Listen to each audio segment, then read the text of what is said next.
soft life for his woman. There's a study that says when a man gets married to a woman, his life is longer. Welcome to Date, Affirm, the Real, our live podcast talking about today's relationships and its effects on us all.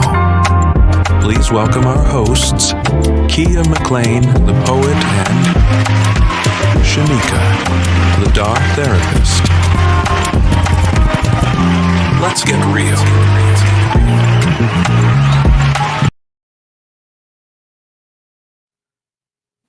Woo! And the crowd goes. What's up, y'all? I'm Keya McClain, the poet. Who knows it? And that beauty over there. Shimeka, the dog therapist. Hello, everybody. Hi, cousin. That's my beautiful cousin over there, y'all. What? That's my beautiful cousin. What? And as you guys can see, we are both goofy. Right. We are both full of energy. Yes. And we're always ready to navigate these conversations, right? Yes. We're always ready to share our perspectives, our thoughts. Remember, there are thoughts, there are perspectives. That's Okay. right. So it's okay if you disagree. That's all right. It's okay if you don't like what we said. Thank you. Just don't tell us because we don't care. Okay. Just to tell us. We're like, oh, thank you for sharing. Thank you for sharing.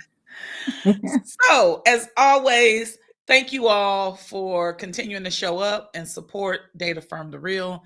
As you know, we talk about all things single, all things dating, all things marriage. And we really want to emphasize the healing part. Yes. Let us heal so that we can thrive in relationships, whether it is a relationship with ourselves or relationship with others. Yes. Okay. So, what we talking about tonight? Ooh, yeah. What we talking about? What we talking about tonight? Ooh, yeah.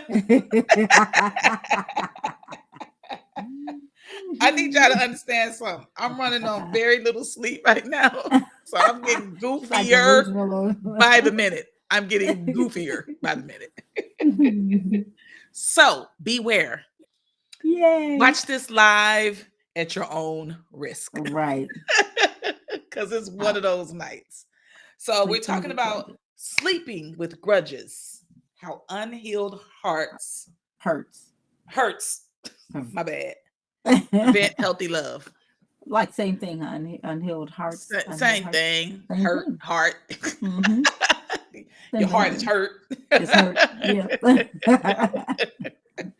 So, look, this is a conversation that I think is extremely important because sometimes we are in spaces where we're single and we may have been single for a long time, or we may keep having the same type of issues that show up in relationships, and we are frustrated and we're over it, or we give up, or we are the victim and blame others.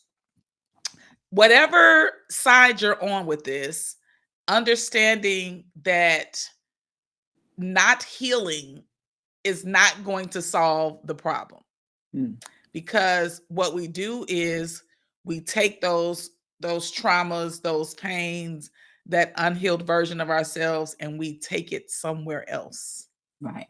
So just because that relationship ended and now you move on doesn't mean that that block has been removed. Right. And when I say that block, I'm talking about the block of the pain, the block of the trauma, the block of the triggers that come up. Right. All of these blockages are going to potentially harm your relationship status, or it can. And one thing I forgot to do, for the time y'all know if I don't do this, that me and my cousin will talk to y'all ass all night long. All night long. Y'all know we'll do this.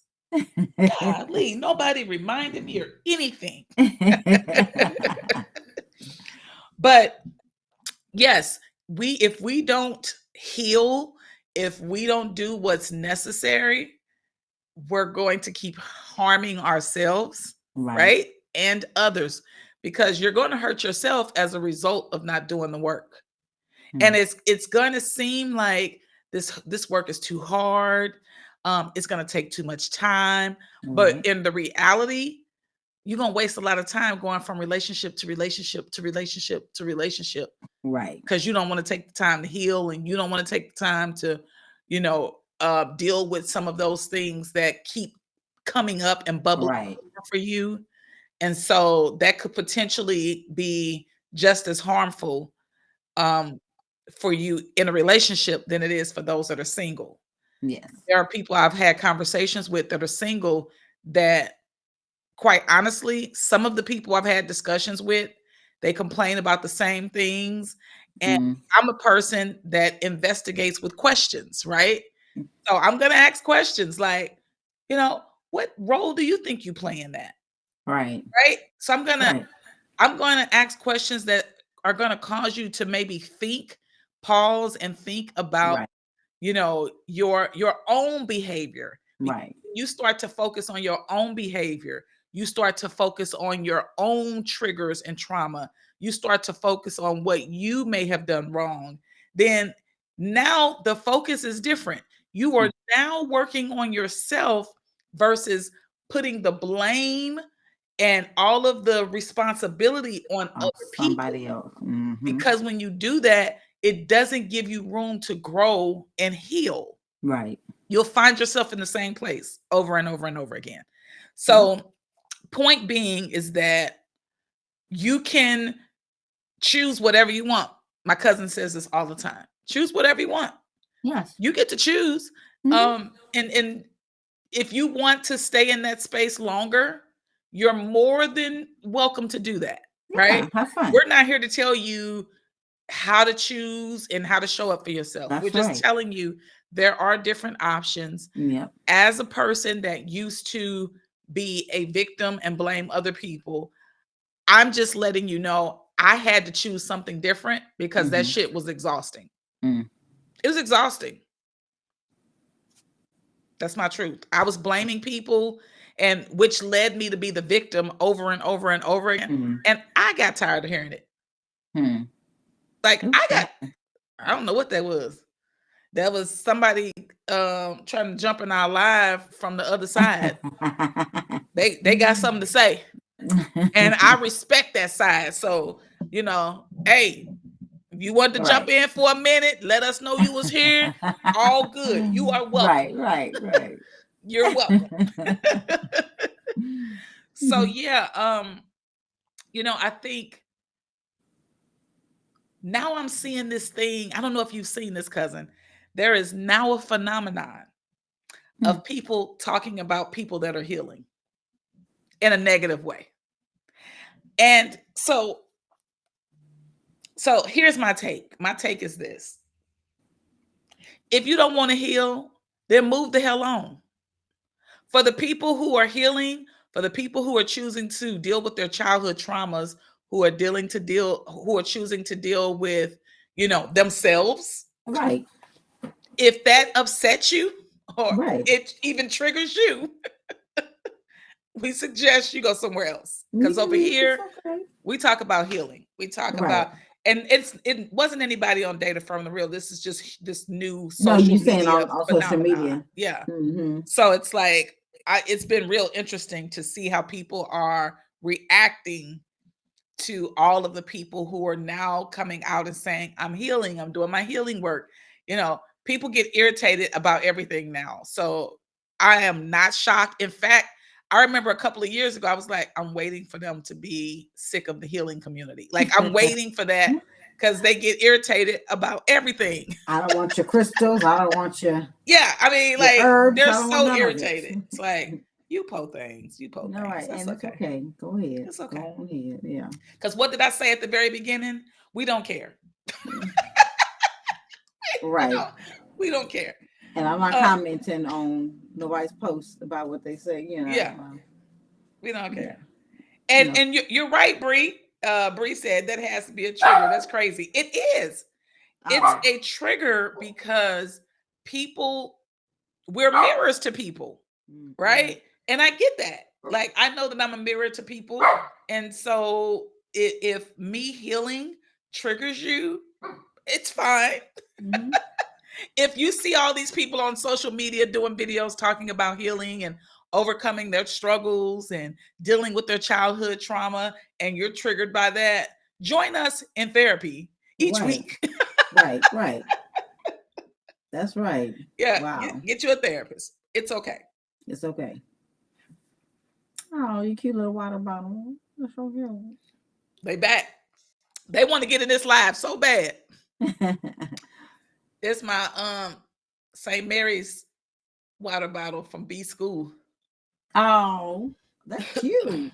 Thank you. So how y'all doing tonight? Yeah, I'm upsetting them demons, cousin. I'm upsetting them demons. Not just Right. me, all of the The healing healing. community. Yeah.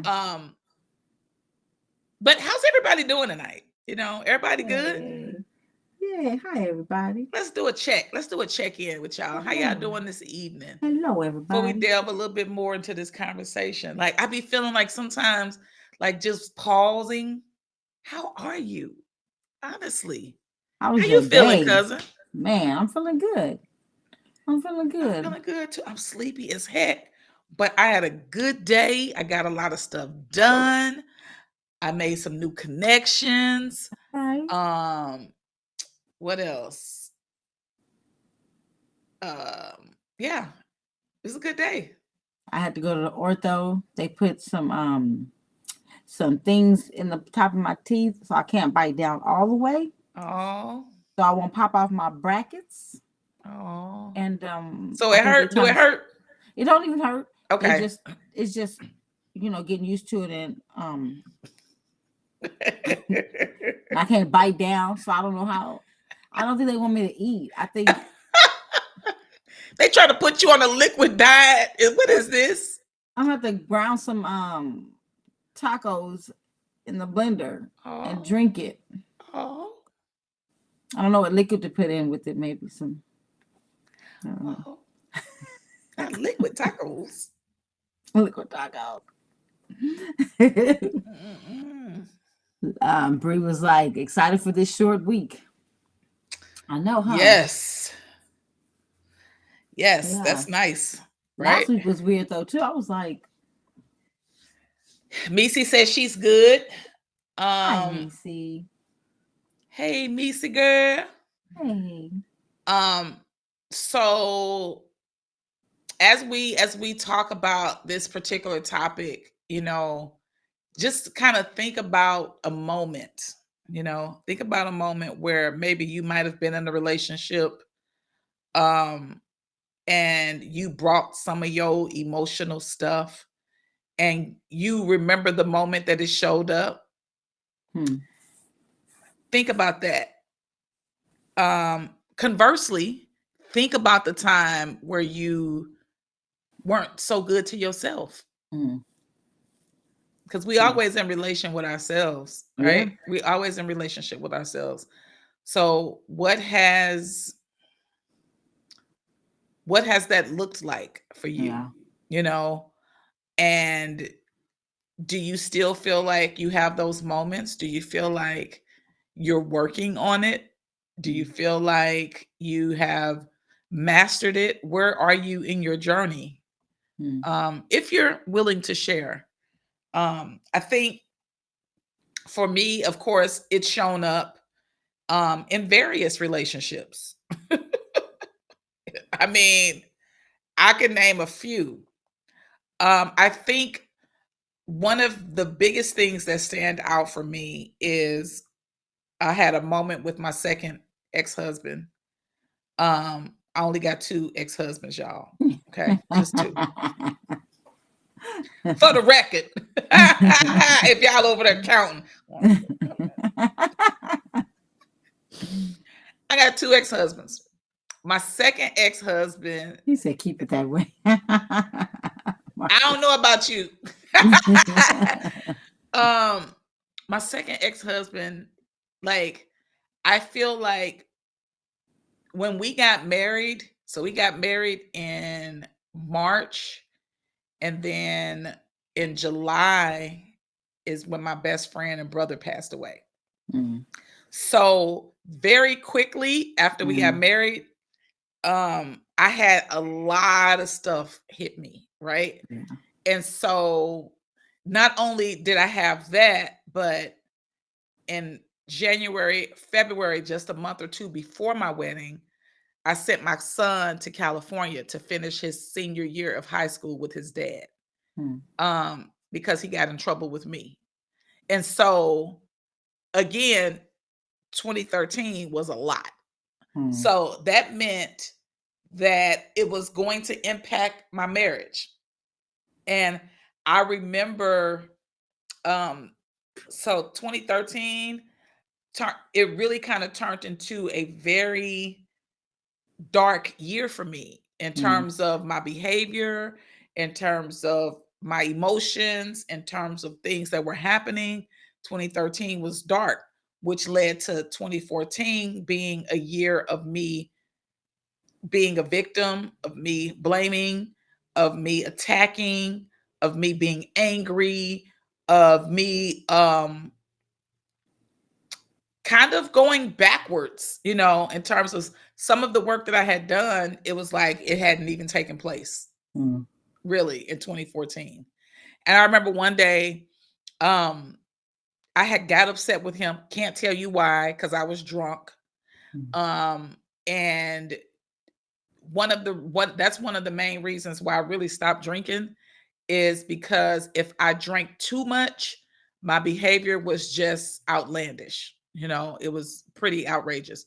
Well, anyway, I remember he was driving and we were crossing the bridge in St. Charles, Missouri. And I was like, I'll take us over this bridge. And mm, I turned the wheel.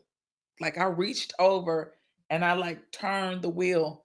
And of course, that scared the hell out of him, right? And I remember him like grabbing my hand so quick that it bent my thumb back. And every time I feel that pain in my thumb, I remember that moment. wow. And it's quite often like I still can't bend my finger all the way back. And this happened back in 2013.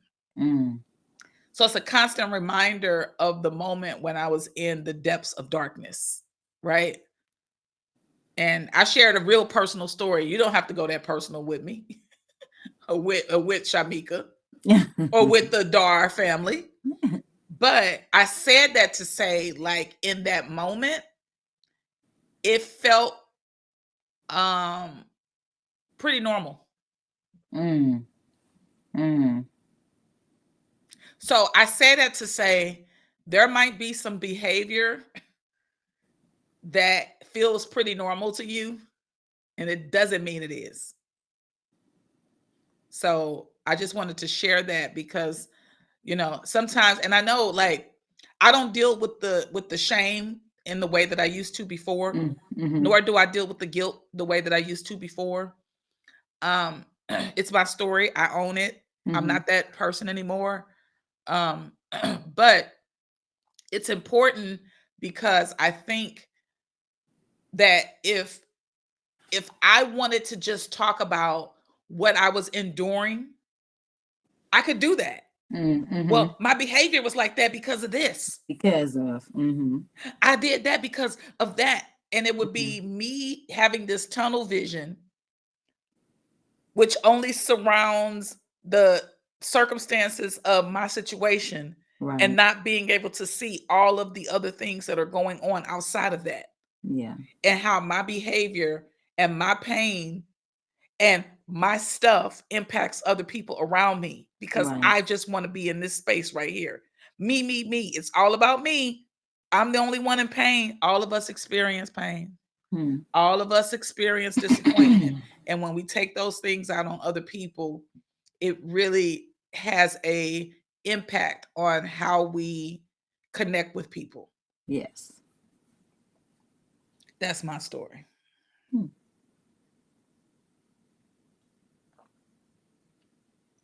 So don't look like y'all want to share no stories. Ain't I know nobody I'm trying to sharing no think. I'm story. like, They probably processing my story like this heifer. I know. I was like, you was like, we all going out. This heifer crazy. I We mean, both going down. yeah, that's the place I was in for sure. Darkness. Hmm.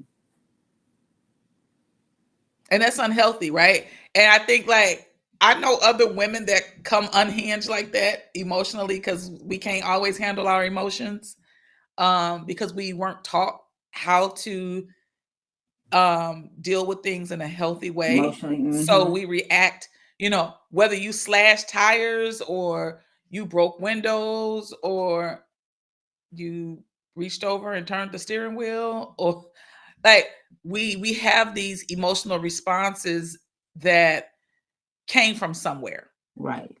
right? Right. Is this okay? Because what we were talking about, was this morning? It was this morning. Uh-huh. About, about how we have learned to deal with as a result of, just parenting. Our parent, like we were talking about our parents and how um their ability to um not take responsibility. Mm-hmm. But you know what? And when we were talking about that, I was remembering though, I remember one of my bosses said, "You never apologize to the people under you." She was teaching me to be a manager or something. I don't know what she was. I don't can't remember what it was, but she's like, "You don't apologize because then you look weak." And Mm. so I think about that, like, oh, that's interesting. Because Yeah. then now that I go back because she was older. So I'm like, is that a concept of an older generation? Like, you don't apologize because then it makes you look weak. Yeah. You know? I think so. Yeah. Um because I actually remember several conversations with my grandmother about that. Mm-hmm. You know, um specifically when I graduated from college. Mm-hmm. I said to her, "Do you remember what you said to me when I got pregnant?"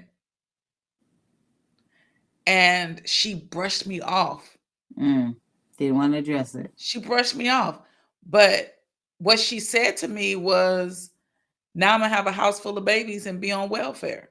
Mm. You know, Wow. um, do I believe my grandmother thought that about me? No. Do I believe that older Black people during that time said very harsh things to try to almost flip Like, your mindset about yeah, your like if I say movement? something mean, then it'll make them not do it. So, and my grandmother, she was good for that, Mm-hmm. especially with me because she knew that worked with me, Mm-hmm. right? Because I was one of those people that was like, no, I'm going to show your ass, Mm-hmm. right? So she knew what she was doing by doing that, but they're also, they try to get in this live bad. I don't know if Welcome, that's, ancestors. Welcome, I welcome. don't know if that's my people's, your people's, both our people's, but they trying to get in this live bad. Mhm. They like, Like, talk welcome, about it. welcome. Healing. We gonna heal. We gonna heal that stuff. They Right. giving us confirmation. Thank y'all That's for it. the That's it. confirmation. Thank you. Like, Yes. I'm just gonna practice gratitude right now for that. Thank you. Yeah. Yeah. Thank you. Yes. That's good. Thank you.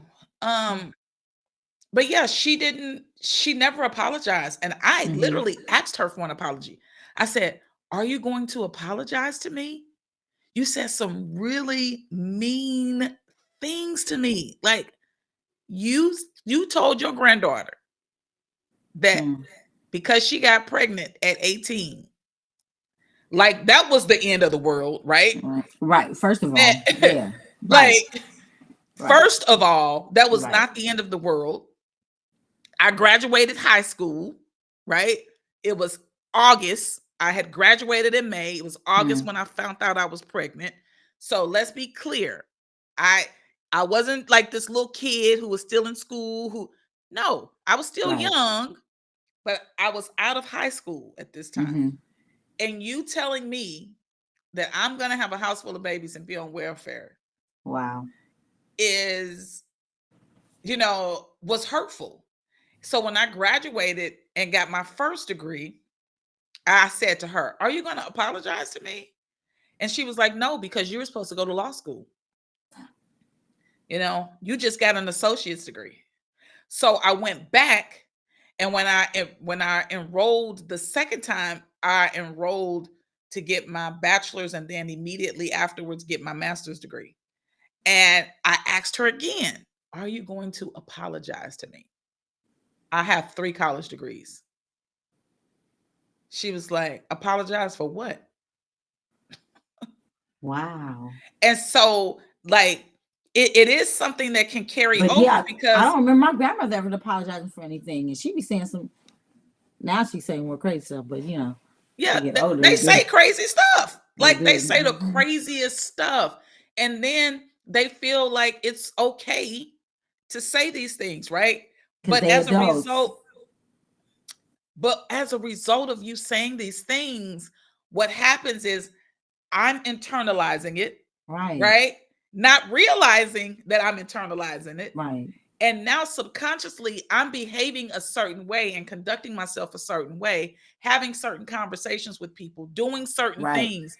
That's just one aspect of something that she said to me. That's not even the sum total of all of the things that I was exposed to, that I heard, that I personally experienced. So you're taking a person that has come in with, I tell people sometimes, think of me as blocks of a sidewalk. And some parts of the sidewalk are good. And some parts of the sidewalk got all kind of cracks in it. And so that's how you could see me, even though I'm always talking about, and I tell people, even this phenomenon that's going on now, all these people talking about healing, don't take years to heal. Well, again, I am a sidewalk of concrete who has cracks, and then it's straight, like it's some good straight concrete there, and it's a crack, crack, crack. And I can't repair it all, but I can try to work on each unique crack that I have, because all of these experiences, they're shaping us. This crack here, that crack there, this crack going that way. And all of these things point and lead to something. And it not only impacts us, again, it impacts the relationships that we have with people, and we don't realize it. And you and I keep discovering parts of ourselves that still needs healing. And we it might just be a discussed trigger. it today. And triggers About our will come up. parents. About our parents. Like, and the communication style, and them not holding themselves accountable, them not, apologizing, them doing things to us and feeling like they still have the right to do certain things to us at 50 damn years old. They still feel entitled to do certain things to us at 50. And so and I literally told my mom, I'm like, I keep doing work and you keep pushing me backwards. Because what ends up happening is, as much as I try to control, for me, the objective is not to control my emotions. The objective is to maintain a healthy emotion state, right? I don't suppress shit. I'm gonna tell you how I feel. I ain't holding back nothing, because that helps you, not me. Right. I don't do that shit no more, because that's people pleasing. Right. So if I bring all of my stuff to somebody and I lay it at their feet and dump it all on them, they're gonna be going to the nut house. Right. Because it's a lot, and you have to unpack all of these different compartments of yourself. And so that's why I say it's a lifetime thing. And even too, like, because again, even as we live, right, there's different traumas that show up even as we continue to live. Yes, our parents start off at the beginning, right? I'm like,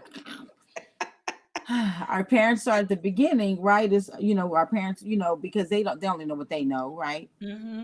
And then as we go through life, we have different situations in which we experience trauma, Yeah. with relationships, with um things happen as we get older. And Mm-hmm. so, and holding on to that, and not releasing that. But and so as you're doing the work, like you'll be like, okay, I dealt with this. Okay, whew, okay.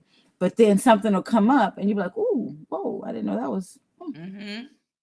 okay. Well, let me go on and work on that. Then something else, because you still living, because you Yeah. ain't stopped living, and life ain't stopped. You're not frozen in time. So Mm-hmm. we keep on going. And you're like, that response. I responded Yep. crazy to that one. Let me, Yeah. you know, And it's man. that part, what you just said, makes me think about something that I said recently, which is what I try to do is take the trigger, Mm-hmm. right? It's like, okay, catch the trigger and then pause for a moment, Right. right? And be What's like, this? What what's just going happened? on? Right. Why am I Yes. triggered by this? What's Mm-hmm. happening? Is this about me or is this about them? Mm-hmm. Right? Because then I have to figure out, am I going to internalize this or am I going to say, no, return to sender? Mm-hmm. Right? Mm-hmm. This is not my shit. Hmm. I'm throwing it. This is an alley oop Who does that back at belong to? you. That This ain't is your mine. energy. This Yeah. is your stuff. Right. Because And I'm, I'm not going to yeah. take it on. Yeah. Or will I internalize it? Right. And where I know the work needs to be done is when I internalize it. Mm-hmm. Right. And I make something about me that's not about me. And so I'm gentle with myself. Mm-hmm. I'm giving myself grace and I'm saying, you know what, Keya, you have feelings. It's Mm-hmm. okay.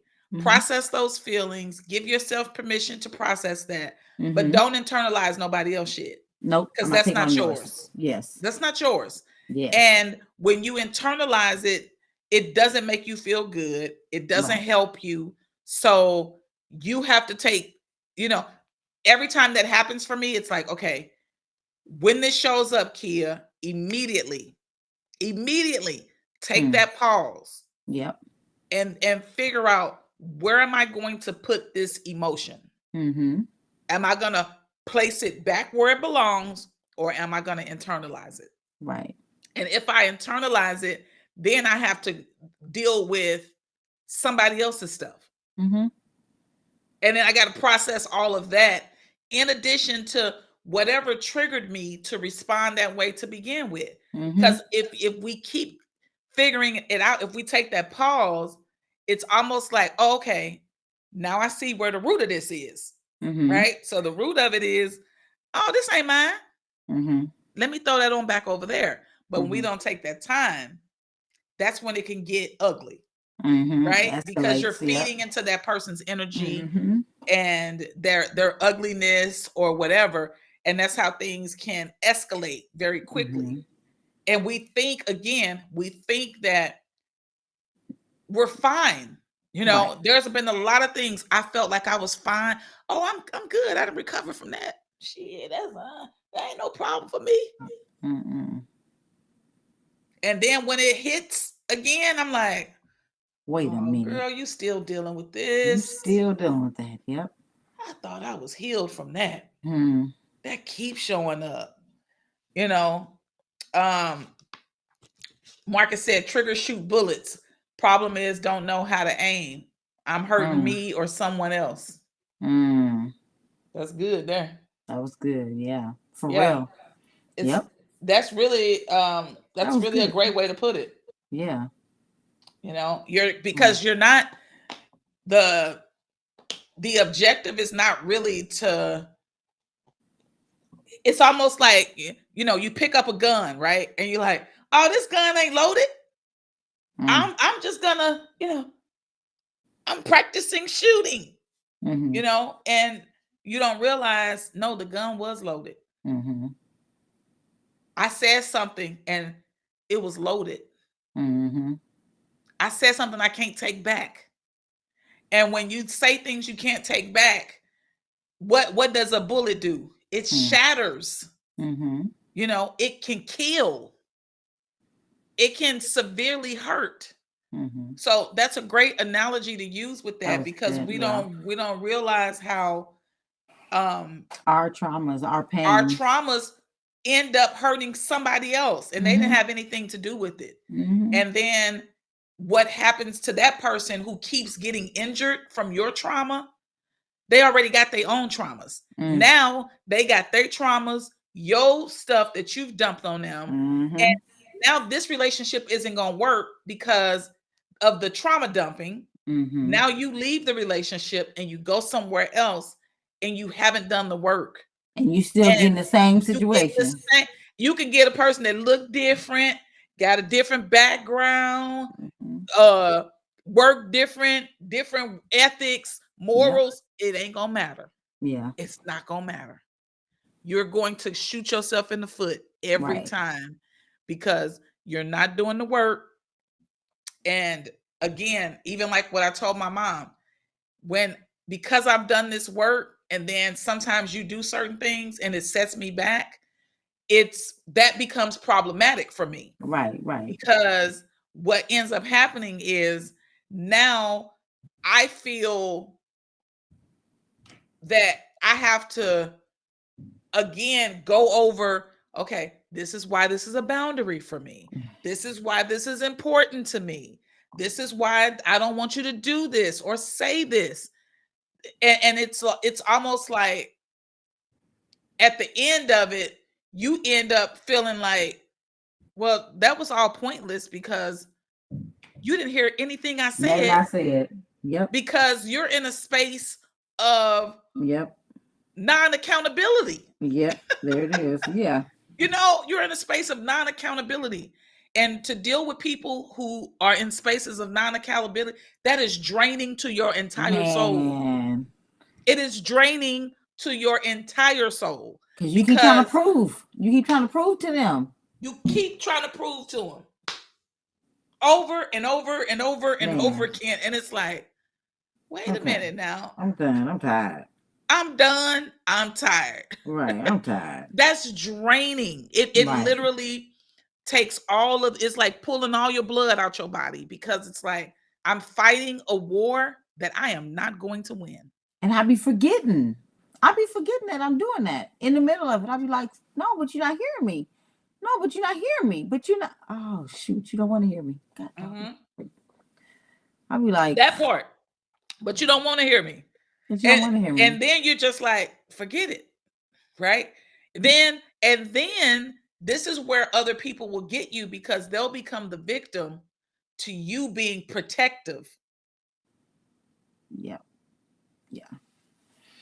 I'm going to protect myself. I'm going to protect my peace. I'm going to protect where I am. Right. And so now that means you get less of me until you don't get me at all.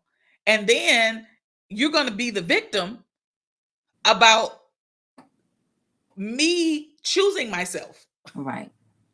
But if I continue to deal with that, then that means I don't care enough about myself. You know, and again, if we don't do this work, and you don't have to. You can keep doing whatever it is you want to do. If it works for you. But if we don't do the work, we are going to continue to damage ourselves and other people. And it's going to be a pattern. And then your kids are watching. So, because that's how we learn, right? We watch. Remember when your parents said, don't do what I do, don't do what I do what I say? Yep. That's not how it works. That's not how that works. I'm watching exactly what you're doing. This is how I learn. I observe as a child. I observe behaviors, and then I reflect them. Right? Because why would I do what you say and you doing this? Doing something different, right? That don't even make sense. That don't even make sense. I think I'm gonna do what you doing. Yeah. And see how that work out. And in the reality, how many of us have said, I ain't gonna be like my mama. I ain't gonna be like my daddy. I ain't gonna be like them. I ain't gonna raise my kids like that. And some people go to the exact opposite extreme. Right? or they do exactly what their parents did, because Yeah. if the focus is I'm not gonna be like them, right? So if you're thinking I'm not gonna be like them, I'm not gonna be like them, what's your focus? Whatever that behavior was. But what if you say, you know, with my kids, I'm gonna listen more. You know, my kids, I'm going to be more I'm going to be a better listener than I am going to tell them things. I'm going to teach them how, right? So now my focus is on what I'm going to do to make the difference, right? Not just I'm not going to be like my parents, because if you like if you don't have no opposite, if you don't have no, what's the word, like if you don't have no solution Yeah. to what your parents did, then you're going to do exactly what they did. But if you come up with a solution, say, okay, instead of whooping them, I am going to talk to them more. I'm going to allow them to express themselves, express their emotions. I'm going to give them a safe space to do so. You know? Yeah. And so that part is good, because being able to identify, right? Like you said, being able to identify what you're going to do versus what you're not going to do. Exactly. Because your energy and Yes. concentration is going to go on that very thing. Right. So you ultimately focus on what you're not going to yeah. do. Yeah. Right. You focus Your on focus that. is only on that. Yeah. Yeah. So And that's usually good. like come in, because I have, you know, sometimes clients come in, they're like, I didn't want to be like my mother, but I'm like, but what do you want to do instead? I don't know. I just didn't want to be like her. But what does that mean? Yeah. You know? Yeah, it really is redirecting the focus, you know, Yes. and the energy towards what you want. And I think that kind of applies to a lot of things in life, right? Yes. If I don't want something, it's almost like that question. This is the first thing that popped in my head. I remember years ago, somebody said, "What do you want in a relationship?" And I started off and said, "Well, I don't want right? Same thing with I'm not going to be this kind of parent, and I don't want to do this to my kids." That person asked me a question, but they bless you. Thank you. But they called me out because, you know, if they hadn't said anything, it wouldn't have been brought to my awareness. And I couldn't imagine how many times I had said that before. Right. So they said to me, "Oh, bless you." Thank you. They said, "So I asked you what kind of relationship you wanted, what you were looking for in a man, and you just ran down 20 things you don't want." Don't want. Focus on that. So why do you think you keep getting what you don't want? I was like, right. Now that's just rude. You're rude. Okay. Nobody asked you anything and you stink. Like, I was mad. Like, what? You just called me out like that. But it's true. How many times have you answered a question and said what you don't want when that wasn't even the question? I remember when I was having issues with sex, when I was like, I gotta stop having sex. I'm gonna go to hell. I'm gonna go to hell. And I was like, I'm not gonna have sex. I'm not gonna have sex. Guess what I was thinking about? Everything. I'm not gonna have sex. Ooh, sex. Yeah. I'm not gonna have sex. Ooh, sex. Yeah. Ooh, sex. Ooh, sex. I need some penis now. And then it was interesting because when it became a choice, when there was no judgment tied to it, then I didn't even want it as much. I'd be like, I didn't need, like, it wasn't like this need. I need it. Yeah. It was just, do I want some? I'm okay.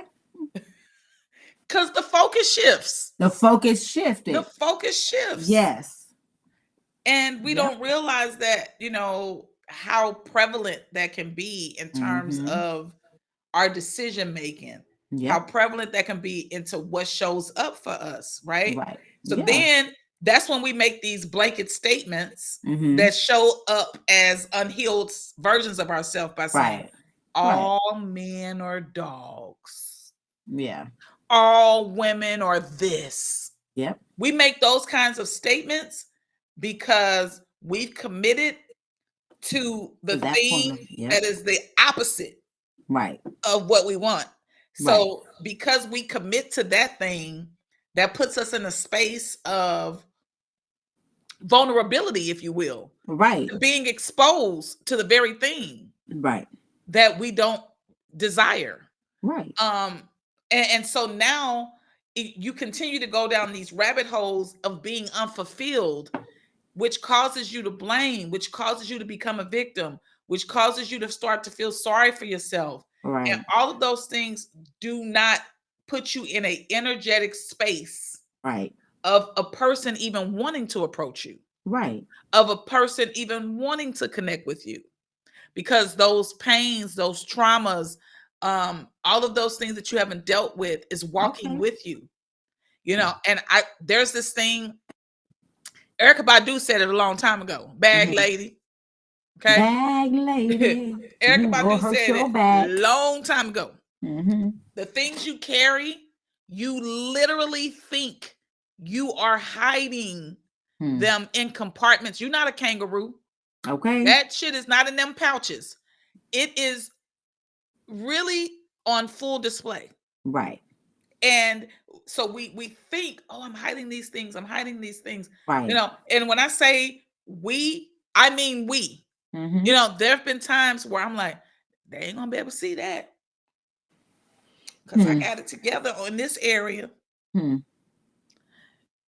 Look, the slip will show. Right. It will show. That slip will show. And the thing is, though, if you're aligning with somebody else whose slip is showing, y'all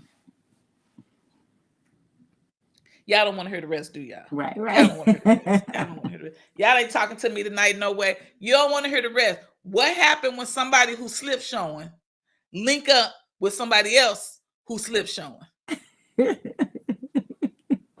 It don't make a dress, I can tell you that. It don't make a dress. It don't make a dress. It's a whole lot of lace showing. I remember slips. I want to slip now. Go to bed and slip. Man, we threw away 2 drawers of slips when my granny passed away. I was like, look at all these damn slips. I want to slip now. I want to put a slip under And the they dress. probably don't even sell slips no more. I'm going to look. Look it up. Do they still sell slips, y'all? Just sell slips. The slip showing, baby. Well, I mean, we couldn't walk out there. You ain't got no slip on underneath that dress. No stockings, no slip. Oh, I got to put all this extra hot shit on. Why? It's hot. Why? Now that's a trigger. That's a trigger. You see how I'm acting? Because I had to wear slips and stockings and sit at a pressing comb and get my hair hot pressed. Ear burnt. Traumas. See, they coming out. I'm crazy, y'all. I remember when I was going to church with my grandmother and I wanted to wear these shoes with heels.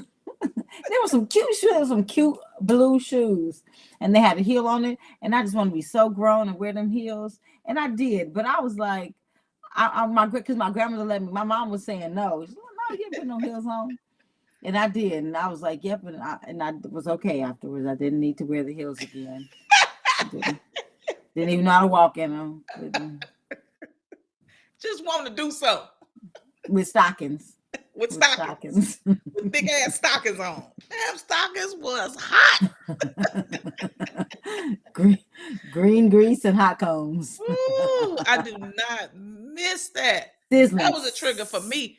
And so I remember, like, in my second book, I wrote about wanting to wear my Afro puffs and telling my mom, like, look here, let me tell you something.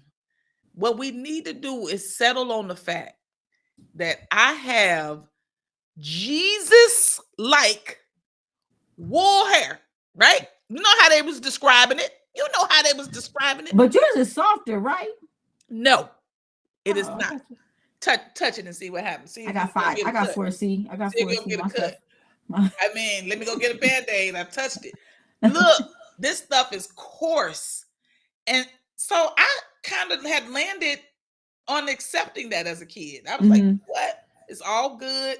Dark and Lovely is not a fan of my hair. Mm. None of that stuff is working. Just for me Mm. was not just for me. Okay. Broke off So all my hair. you put that stuff in my hair. My sister hair, it would get bone straight. I was on her would be straight. My hair, no.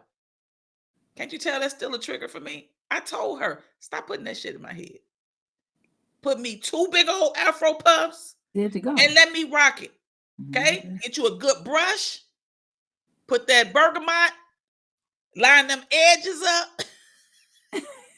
Bergamot. Because we ain't had no gel back then. I know good gel.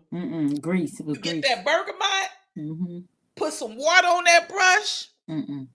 Wait a minute. She used to have a Give cup. me water. She used to have a cup sitting next Give me the water. to the table. She'd dump that brush in there. Mm-mm. She had that bergamot on the side. And And it held?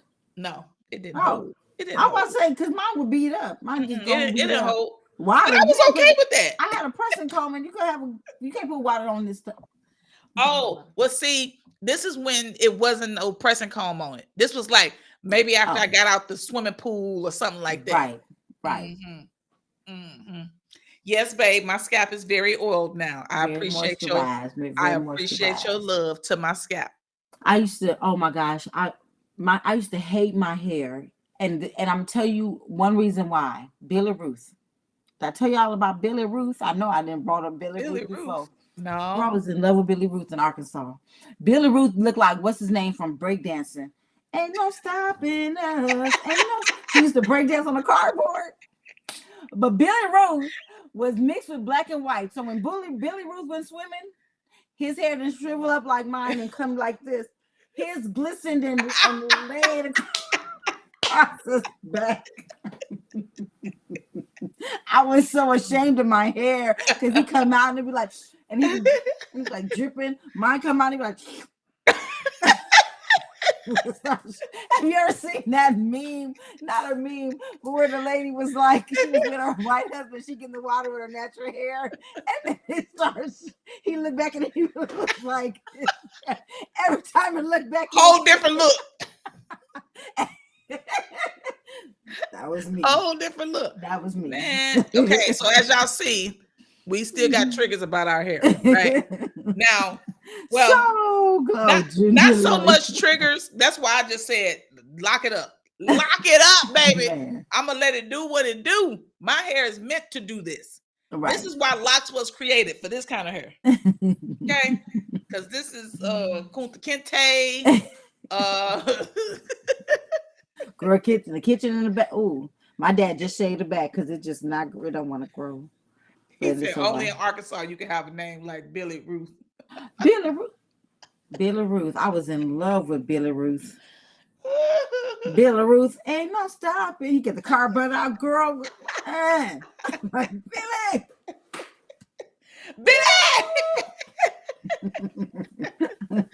Billy Ruth, though. Billy Ruth, if you're out there, I was looking for you, Billy. You might be William now. He probably William with his long good hair. With his long good hair. You know how they used to say back in the day, good hair. Billy Ruth. And that was another thing that messed us up, right? That good hair, bad hair thing. You know, it's like, Turbo. He looked, Turbo and Ozone. That was breaking. Okay, sorry. Yep, good and bad hair, yes. Yeah, that was another challenge we had to deal with. Junior Lily said, "So glow." That's remember so that? glow. That's so glow. Damn curls. Look here, y'all. Okay, yeah. It's a lot. It's a lot to unpack. The pain, the different experiences we've had, the trauma we've experienced, even if you don't want to say it's trauma, right?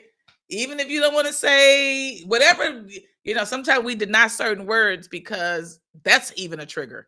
Right. But the point is, if you find yourself in the certain types of scenarios repeatedly, Mhm. sit with that Yeah. and see how you can work through that stuff and come out on the other side a little bit healthier. Right. We will never, I don't believe we will ever fully get back to where we were when we got here Right. as babies, right? Right. We came here as innocent babies who didn't know anything, who were taught things, who were shown things, who were exposed to things, which essentially shaped who we are as adults. Mhm.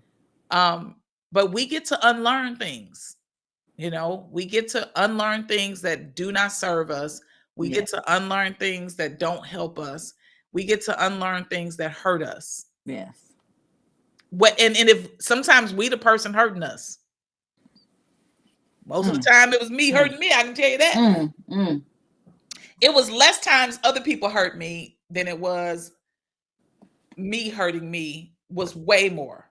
Right. And that was due to me not understanding how to implement boundaries, how to Man. one of the biggest things was trusting other people over myself. Man. Even though intuition told me, Man. leave them alone. Alone. Leave them Why I keep alone. wanting them to be my friend? But wanting to see the good in people is actually a trauma response. It is a trauma response to try to see the good in people. That comes poor from boundaries. yes, that comes from no boundaries. That Yeah. comes from wanting to be liked and Man. accepted.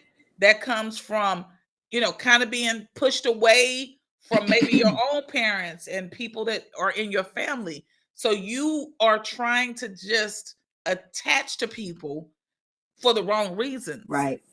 Rather than see them for who they truly are and believe yourself, because your body And what is they telling showed you.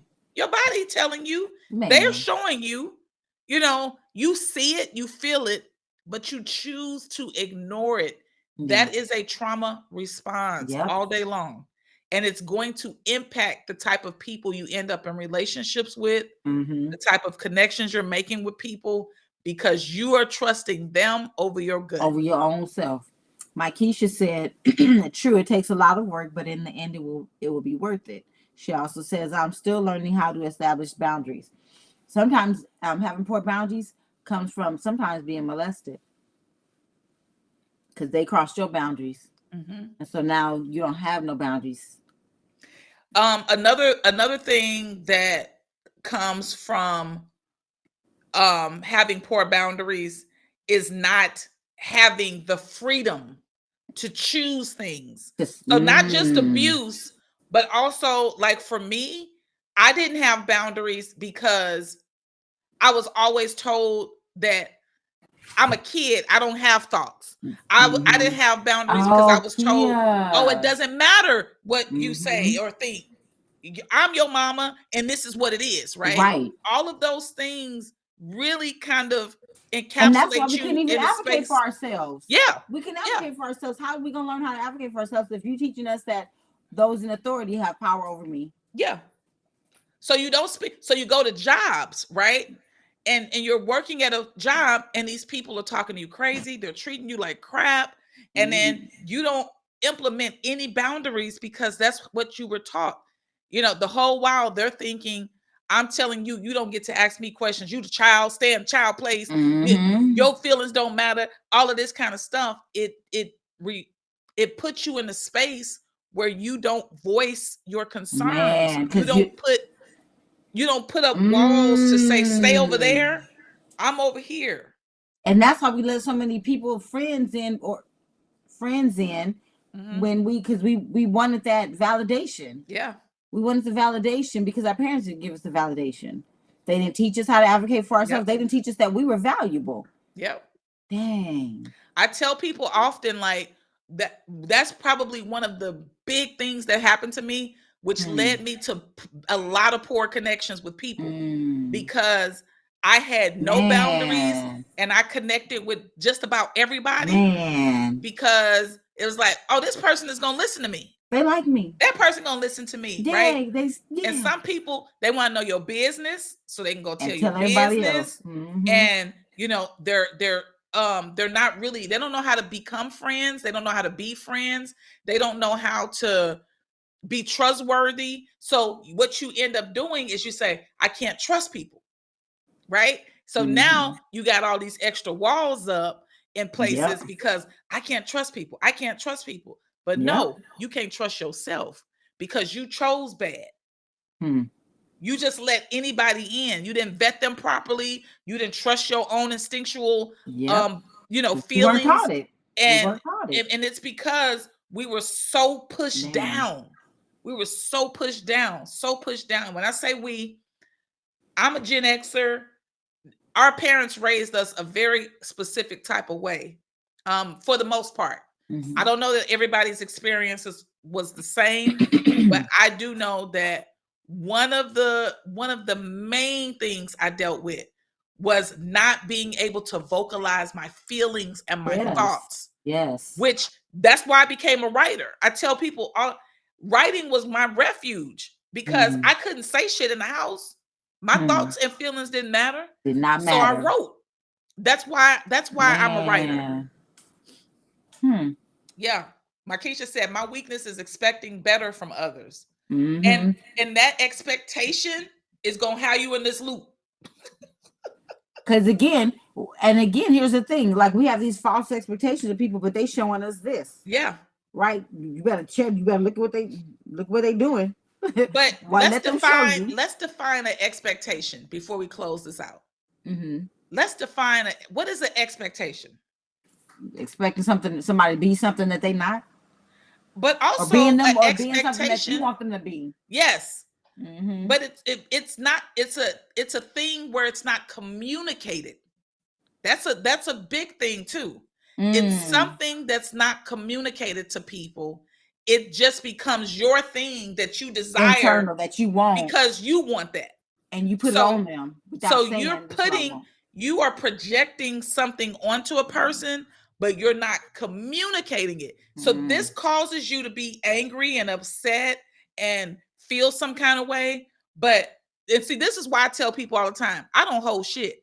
I'm gonna tell you how I feel in real time, like, because if I don't do that, what ends up happening is that, because I used to do that. I would have expectations like that. And what was happening is I kept getting frustrated. I kept getting frustrated. And I'm like, so is this my fault or their fault? It's my fault. Now, here's what happens. I communicate to you. Hello, cousin. I would like for you to do X, Y, Z. That's really important to me. Now, is it manageable for you? Is it logical for you? Is it affordable for you? Does it, is it something that you have the time for? Is it realistic, right? I have to also consider that as I relay that message to you. Now, from there, I have to make a decision.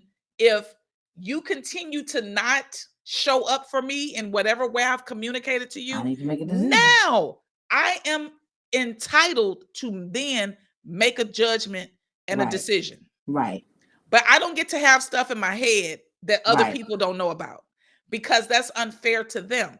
Right. So if that's what you're doing, Keisha, consider kind of trying to deal with that part of the expectation. And I had to deal with that through therapy, just to be honest with you. That's something I had to do in therapy, because I would say, that's exactly what I would say. I'd be expecting people to do this because I do it. And my therapist kept saying, that's not logical, Keya. You can't expect people to do something because you would do it, because you do things the way you do it. That's how you think. That's how you see it. That's how you move. Other people don't move based off of how you move. They move based off what you accept. If I accept this, they're going to move in that Keep way. on doing it. Yep. If I communicate to them, hey, so going forward, I don't accept that anymore. This. Right. It's not okay. They be like, and they be mad too when you tell them. They be mad. Like, that is your why sign. You now? That is your sign, though. Now, if you ignore that sign, like we tend to do, that's going to be on you. But the sign is when people get mad, and I've had about 98% of people get mad. Hmm. When I set This them this boundaries. not okay now. Yes. When I set them boundaries, especially if it's somebody who's been consistently doing what they've been doing because I allowed it. They're The like, why you moment changing I stuff up? Why you changing the stuff up? moment I implement my boundary and I see people pull back from me or start acting funny towards me or rally around people who don't like me so that they can not like me too. Once I see that, I'm like, oh, you've been about this life. Right. You've been about this life. Bye. Right. Right.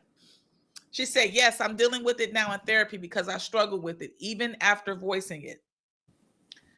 Yes. So that's where you have to make a decision. You have the ability to make a decision, you know? And people.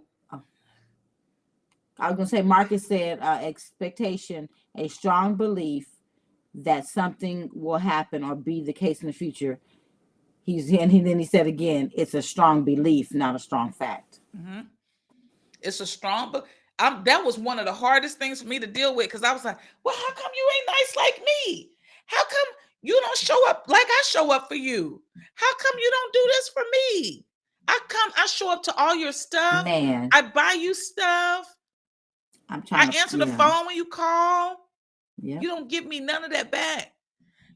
But at the end of the day, this is where we have to be accountable for ourselves and what we allow in our space.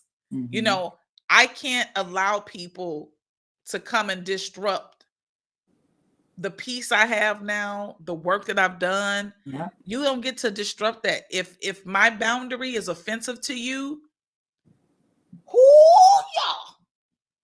shop. He's gone.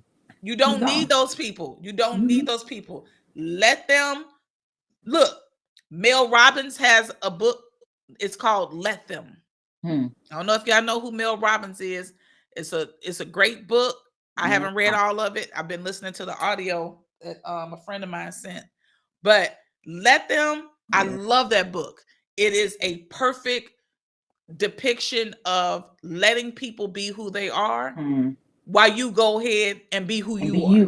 Yes. And that might mean peace, deuces to some folks. Man. But guess what? You came in this world by yourself. And I'm going to end it there. Thank you. Shimeka going to close us out. I know I got a client. I gotta see a client still. Okay. All right, you guys. Deep breath in. Out. Deep breath out. Nope. Deep breath out. Deep breath. No. Breathe in. Breathe out. Okay. Let's do it again. Breathe in. 2, 3, 4, 5. Breathe out. 2, 3, 4, 5. Breathe in. 2, 3, 4, 5. Hold it. Breathe out. 2, 3, 4, 5. Thank you guys for showing up, not just for us, but for yourself. Thank you guys for going through this journey with us. And we just thank you. And we all say that all of life comes to us with ease and joy and glory. And let's do that again and say comes to me. All of life comes to me. Comes to me. With ease. With ease. And joy. And joy. And glory. And glory. How does it get any better than that? Yes. Thank you guys. Thank you guys so much. We love y'all. Next Tuesday, guess who's up? Junior, Lily, and Marcus. Boom. See y'all next Tuesday. Peace. Yes. Seeing eyes of mine, you see, there are no trees inside of me.